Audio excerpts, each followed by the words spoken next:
Inkonzo yesikhumbuzo kaSihlalo we-National Taxi Alliance eGauteng owabulawa uThamsanqa Moyo idonse inqwaba yamaphoyisa njengoba abaholi bemboni bebeyoduduza eDiepkloof ngasekuqaleni kwanamhlanje. Umoya wahlaselwa ngamadoda angaziwa amdubula ngemvula ezinhlamvu emgaqweni omkhulu onguthela wayeka waseSoweto ngeledlule. Ekhuluma enkonzweni ungqongqoshe wezemigwaqo nokuthutha uGidiboni Diyale Dlabela ukhulume amazwi aqinile wathi abangaphakathi embonini yamatekisi bayazi ukuthi ubani oholele kubulaweni kwaMoyo. Uphinde wanxusa abomthetho ukuthi bathathe isinyathelo ngokusheshsha futhi babhekane nengalo yomthetho abenzi bokubi. Ungqongqoshe wezokuthutha esifundazweni saseGoli uthi-ke sekwanele ukubulawa kosomatekisi esifundazweni nothe-ke iyona imboni engakwazi ukuqeda lolu dlame njengoba kuwudlame lwangaphakathi. Ungqongqoshe ubekhuluma kwinkonzo yesikhumbuzo kaSihlalo we-Association ye-National Taxi Alliance eGoli uThamsanqa Moyo namhlanje. This is an industry that creates jobs.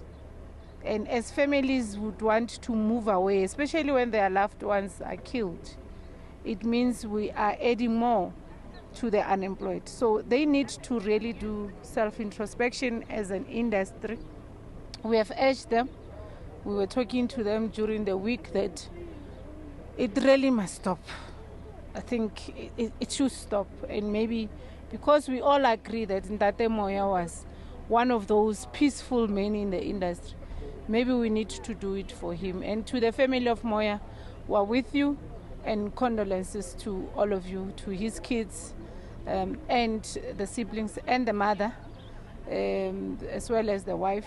We are very sorry as government, and we are hopeful that our subs will pull up their socks. We are hoping that we'll be getting reports. Not only people of Soweto deserve a feedback, a report, what happened and who did this, and all of us in Gauteng, we deserve feedback on who did this, and we're hoping that the investigating officers will do their work. I think you have heard one of them, the chairperson of Johannesburg, speaking that it's not true, we don't know. They know, and that's why we are urging police to also pull up their socks and help us. We can't give up. We are not yet giving it up. We are determined and committed to making sure that we end taxi violence in our province. Umoya udlule emhlabeni ngemuva kokuvulelwa ngezulu lezinhlamvu eDiepkloof ngeviki eledlule kumgwaqo iSoweto Highway. Namanje ayikaziwa imbangela yokuhlasela kwakhe, kanti ke kulindeleke ukuba afihlwe ngomgqibelo. Ezindabeni